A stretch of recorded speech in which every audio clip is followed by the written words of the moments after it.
Welcome everyone to our video series or our vlog series where we want to create some space to work with emerging topics or conversations we've been having with our clients and hold some space to be in conversation around them, to explore different perspectives, to build on each other's views to see what emerges in conversation.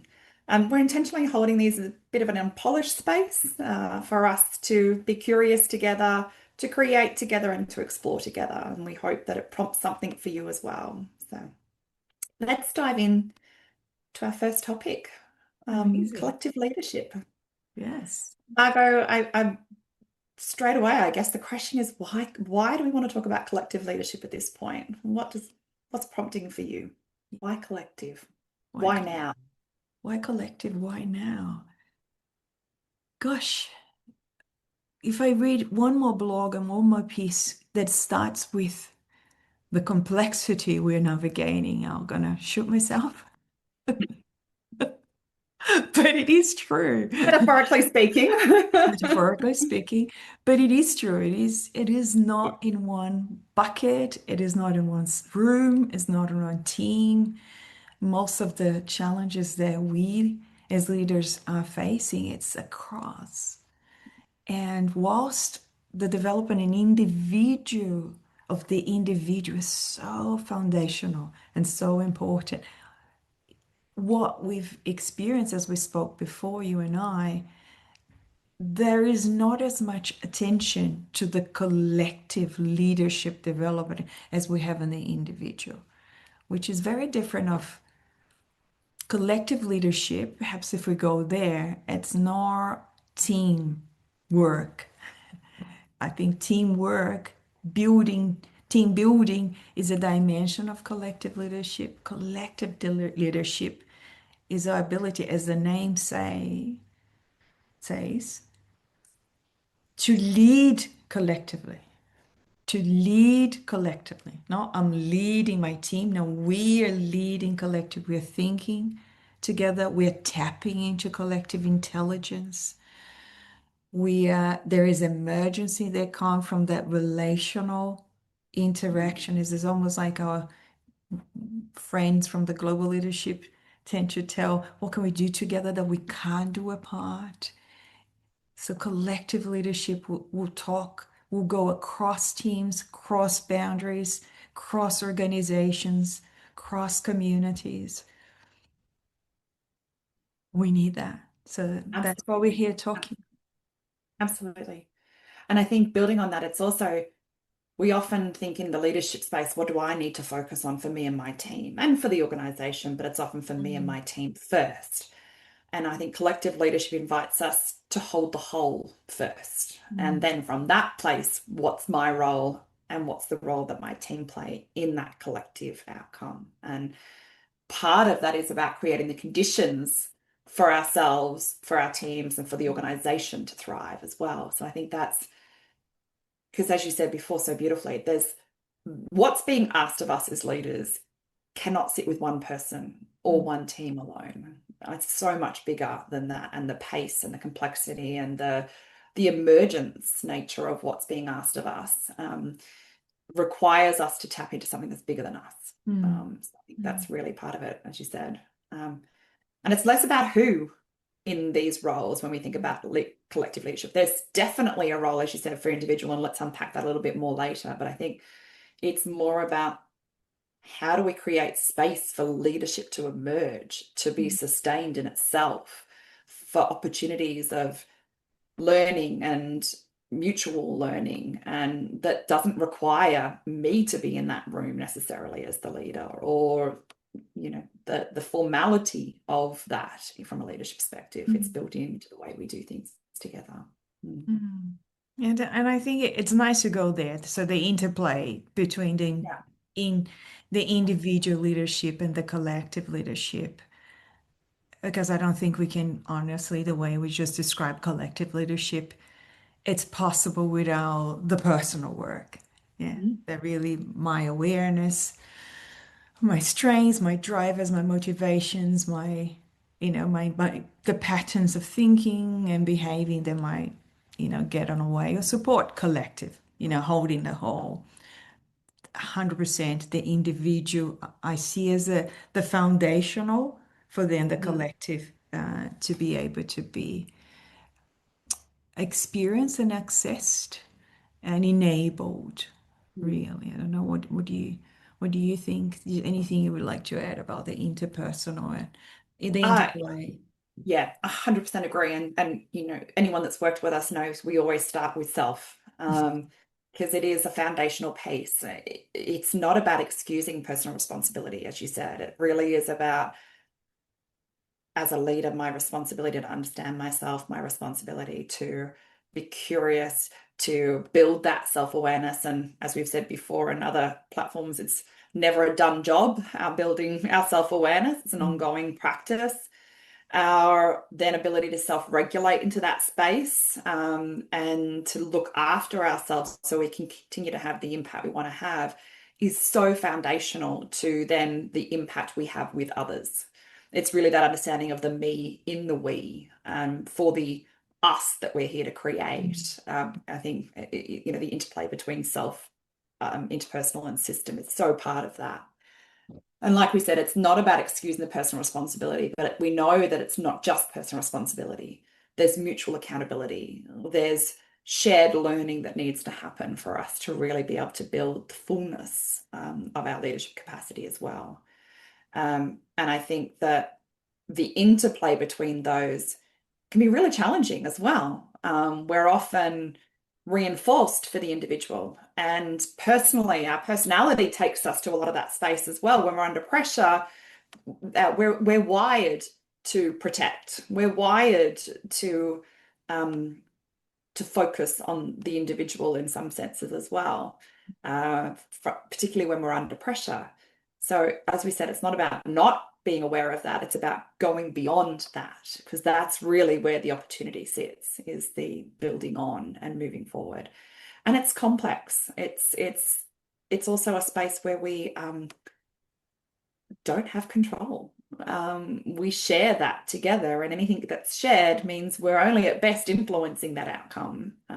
So yeah, I think the interplay between those is a really important part too. It is, and that to enable that then, because it's so challenging and complex, right? As you beautifully said, and I dare to say that a lot of the scaffolding in organizations it's designed to support the individual contribution or the team contribution. How we measure people, how do we, um, you know, the the the the, uh, the support that is given. It's really around, you be a good leader, look after your team, and make sure, everything is met. The performance is measured from the team performance. So there is a lot there to support there. Um, the more individual, it's kind of an individual team focus. So, but what would enable then the other way around? Huh? So, Yeah, yeah. what would you say enable that? What enables collective leadership? I Yeah. think I think we've already spoken to the individual role. I think that's a Mm, huge enabler. So, like we said, we're not excusing the individual. I think that the work needs to start with self. And so that personal leadership space, is a real key enabler for us to then step into the collective, aware, um, humble, mm, um, looking with curiosity at what of my worldview is in others, what's different about others as well. But if we don't have that awareness first, it's really hard to execute, to be curious about others in that space. I think there's a really key role for purpose as well in collective mm, leadership. And purpose has been a conversation in leadership for a while. But I think there's this interplay again between what am I here to do, but what are we here to do? And shared purpose is such a key enabler of, collective leadership, because if we're not clear what we're all working towards, it's there's no there's no doubt that we're going to come back to the individual or the team mm, because we have clarity around that. So with the shared outcome, what are we here to do together? And And it's what can we genuinely only do together. It doesn't mean to say we don't have individual roles to take around that. I think that's the build. So, what's the shared purpose we're here to do? And from that place, what's my role? What's our team's role? What's your role? That clarity around role is really helpful to move into that as well. But without that shared outcome we're leaning into, we've got different agendas, we've got different outcomes we're working towards, consciously or otherwise. I think so. I think they're two other some of the conditions that come to mind for me. Mm. What about for you? Are there any other conditions you want to add into that? I think that the beauty of collective development, hey, and Oh, yeah. we can, oh my God, how many examples when you get a team or group together to unpack, like when we use, like the leadership circle profile, for example, just to name an example, when we use, bring that as an instrument to enable a self and collective awareness.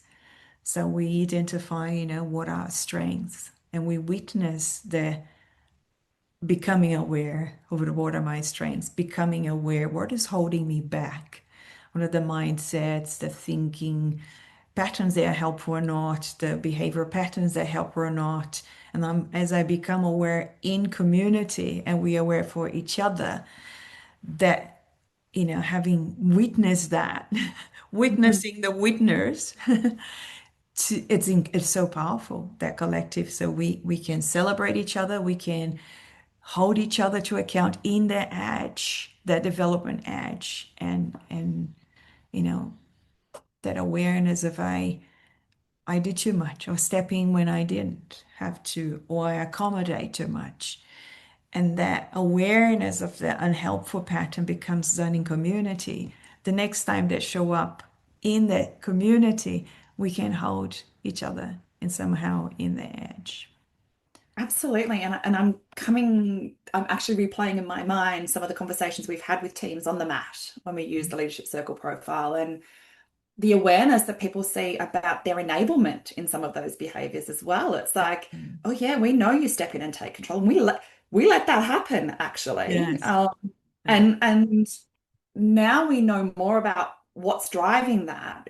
We can help discern together where that's of service and where that's actually getting in the way of Mm. our effectiveness. And so I think there's also that Mm. beautiful opportunity for people to witness and learn together and hold each other accountable and provide that support, but also really see the role they play in creating those conditions, whether those conditions are to help or those conditions are leading us back into our patterns as well. And the practices we then have around that as a team, which I think one of the other conditions is the scaffolding. So we always know that, we can have some great conversations with teams, we can have the awareness and the aha moments, but unless we wrap around those awareness pieces with practices and ways of working together that reinforce that or support the shift, it's not sustainable. So I think some of the scaffolding practices to support collective leadership is really helpful as well. So things like you mentioned what gets measured before. So if our metrics as a team are only pointing to individual, and in the past, it has been quite a bias. It's like, well, we can't have shared outcomes because who ultimately is responsible? The reality is, though, that that's as complex as it is, it's what really is needed at the moment. So, what is the role that we play together to get these outcomes? So, how are we measuring that collective impact? What are we measuring in terms of our enablement of each other and the conditions we create? Um, and I think from there, also our operating rhythms. So what do we do when we meet together? Are we just giving an update on our own patches and not even looking for the dynamics between that? So many teams talk about their meetings being, I could just got that in an email, right? Just give me your updates in an email. Where are we holding space to hold the togetherness, the actual interplay between our work and your work and the work we're here together? So are we holding enough space for those conversations? Do we bring our people together to learn? Do we bring our people together to sense make together? What are you seeing? What am I seeing? What are we all seeing if we put all those pictures together? What questions can we hold together? So I think our operating rhythms around how we come together, what we're focused on when we do, and what gets measured are really critical parts of those conditions Mm. as well. Mm. Imagine that if we could measure actually relationship, the quality of relationships, right? Not look at you're going to be friends. with everyone. It's Absolutely. not what I mean, but Yeah. it is that the relational field, right? That's Yeah. I think we put it in the blog, this month's blog on collective leadership, that the sense of systems thinking contribute to Yeah. that so beautifully, right? Because it's what are the patterns and the relationships that are really supporting the collective outcome to be attended or not. How many Absolutely. organizations and teams do that mapping, Yeah. understanding how it's, it's Yeah. really that's what I And, return for is a conversation that we need to keep having to yeah. unpack what is, it's an untapped potential, right? Absolutely. Yeah. And I think we'll be the first to say we don't have all the answers in this, right? This is an emergent space. That's it. It's really That's it. around, we know some of the things that will help support it and what comes into that place. But I love your questions. How are we measuring the value and Mm. the quality of our relationships? And what are those relationships enabling? And I'm coming to a client example where we sat with a variety of teams and we had the beautiful privilege of seeing some of the same challenges emerging in the teams. And they were all trying to adjust that same challenge in their own way. Some had made some more progress than others, and we could connect the dots to kind of go, hey, you should really get in the same room because there's more similar here than there are Mm. different. Yeah. And I think we spoke to that in the blog with the systems thinking. Sometimes we really think that our challenges are our own, and Mm. sometimes they are, but more often than not at the moment, those challenges are shared. And when I remember this client when they held space for that to be the first ahas, which was like, oh, it's not just us, okay, but also then to lean into the what have you learned, what have you tried, what's systemic in this that we're addressing the symptoms, not the cause. We can make progress on that together. Why don't you experiment with this and we'll experiment with that? The pace that we can move forward is amplified when we're holding that collective intelligence that we spoke to earlier. And that openness to experiment together. I think that's the other condition around collective leadership is collective leadership asks us to step away from control as leaders because we can't control in the collective space. We can influence, we can have intent, we can have clarity of purpose, we can be clear on our role, but we ultimately cannot control the outcome. And nor do we want to, actually, because that takes away the emergent learning. Mm. But when we hold that space as leaders, the vulnerability that might come with that can be really challenging as well. And so, the opportunity to hold some, I have that challenge, I have this challenge, that can be vulnerable. Who else has got a perspective on this challenge? Mm. What can we learn beyond my worldview around this or our team's worldview around this? So the opportunity to step into a different place with collective leadership, I think, as you said before, is really untapped. Mm. Mm. Yeah, easy said. Hard to be done. And Yeah. often what get in the way, I Mm, think, if I can start, what will get in the way? Oh, mindsets, hey? mm, mm, And of course, culture, which is a combination of many multiple collective mindsets, get in a way. But if I return to what you said, foundational is the personal enabling collective leadership. There is the personal leadership that enables collective. The same way, what could get in the way of the collective is also the mindsets and the beliefs that I hold, right? So if I really believe that that's on me, I am the one that have to have the answers, the a good leadership, and there's so much conditioning about what a good leader looks like. Yeah, you got it. You got this. And you got this, not we got this. You got this. You need to get this. And, or, for some of us, personality wise, is over accommodating, not having the challenging conversations. How can you have collective leadership? Is the realm of let's hold the space for competing priorities and different perspectives and leaning in into those courageous conversations. It might be harder for some of us in a sense, wired to know, a good leader is the one that is liked. Mm. And it is really nice. And it's, have everyone's back. Not saying that that's not the case, but it's not only that. Yeah, And or even needing to know, oh my goodness, how many of us we need to know? We need to know. We need to cross all the T's and dot all the I's. The collective leadership is asking us also to not necessarily lean into that space, as you said, emergent and more fluid and not, perhaps mindful that that's the need that we bring and holding it lightly. Yeah. absolutely. Still grounded in our sense of purpose, that shared purpose we spoke Mhm. to earlier, and still grounded in our sense of our awareness of ourselves and each other and the skills Mhm. that we can bring and the strengths that we have and the worldviews that we can tap into, right? So it's not, I think there's that, we're talking about what gets in the way, absolutely. It's the that need to know, I think, but what we know, it's shifting what we're centering ourselves Mhm. on and what we Mhm. know and holding that space for the emergence as well. So, And, um, and I think, as you said before, the scaffolding, what get measured get done.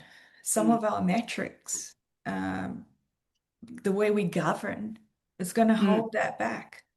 yeah, Yeah, it's interesting. I think it speaks, if I can ground us in an example, the multi-speed mm, teams that we've met in organizations. Really, yeah, like it's almost like there's teams going ahead, and their teams kind of are not ready because new people, team members, or more complex, whatever it is. There are many reasons for multi-speed teams. They are in different stages of um, contribution and effectiveness and maturity. That's in many ways. And if you hold, that sense of I'm here, I'm a team that is high performing, ahead of the pack, and off I go, and I'm gonna be held back. So we mm, had this conversation with a couple, like high performing leaders. They're bringing us to work with high performing teams, and they're really not holding the collective yeah, outcome at heart, right? Holding my team outcome at heart. That's not necessarily, again, sustainable yeah, or impactful. absolutely. And there are other examples of that where leading from the front is exactly what's needed from that team. Mm, Where what that team is responsible for is going to unlock a whole heap of opportunity and effectiveness and productivity in the rest of the teams. And we don't all have to do it, but we all have to back the team that's doing it. And that might mean that we back off some of our priorities with a view of supporting their priorities because essentially they're all our priorities. They're just different teams responsible for it. And I remember having that conversation with a client of ours as well, which was like, actually, we've got to stop a few things here because the system can't cover all of this. And this is the most important thing for us at the moment. But we're aware of those trade-offs. We know why we're trading off. We've got agreements around those trade-offs. And I think, a lot of our clients talk about ambition. You mentioned that before. And so sometimes it's less about tempering ambition, but maybe tempering the timing of our ambition or what we hold as ambition. mm. So getting the system done, getting the project finished. Actually, if we hold the outcome of that system or that Beautiful. project at Yeah. heart, which is what collective leadership's asking us to do, moving beyond the output, but into the outcome, we shift what we're focusing on and we see our role in maybe not that what's in our direct remit to deliver, but our role in helping that other team deliver that as Mm. well. So I think that the multi-speeds has multi avenues to it as well. Sometimes it Mhm. is about slowing down for the organization as a whole to come forward. And sometimes it's about speeding up part of the organization to enable the rest of the journey as well. Yeah, I think you mentioned it, and I think it's such a key point that I wanted to kind of re-emphasize it. Our ability as leaders, and not just our ability, but our mindset around valuing holding the whole is really a critical condition around collective leadership as well. It sparked so much for me, and I would, I know so many of our clients are in this space as well. So I am really curious about what questions come for people as they're exploring this and what insights come for them as well. So this is where I long for an interactive space, but maybe Maybe we can hear next. from in our on our social media and share their perspectives in that space. So mm. Wonderful.